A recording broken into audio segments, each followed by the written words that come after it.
Well, we had We more, don't have, we don't.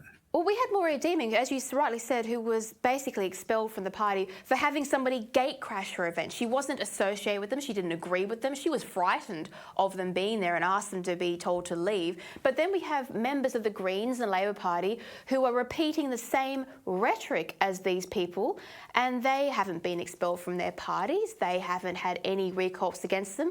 Is this a complete double standard that we're seeing in politics? It is, yeah, and it's worse than that. I think it's fairly scary. This morning, as I was contemplating having a conversation with you about this, I was thinking, is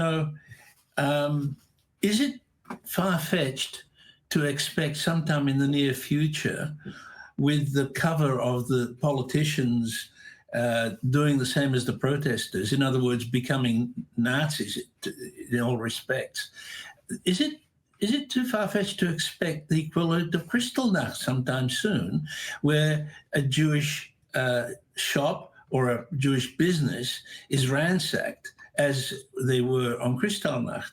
I mean, that's how seriously I take it. Well, you're not wrong, because that's been happening in the UK and US, where there's been Jewish businesses have been attacked already. Now, your last article in the Spectator, titled "It's Still Called Genocide," calls out the river to the sea chant that we are seeing throughout our cities. Now, this is not only being said by violently inclined protesters, but also by our elected politicians and members of the press, including the publicly funded ABC. Now, Andrew, the river to the sea, is this a harmless chant for freedom, or is it a declaration of something far more sinister?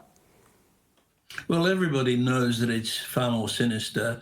It is the declaration of the Charter of Hamas to drive the Jews and make the area between the river in the east to the ocean, in the west to the sea, Palestine territory with no living Jews in it. I mean, that's what it means. It is the same as the final solution the Germans had. It's just different language, but it's the same end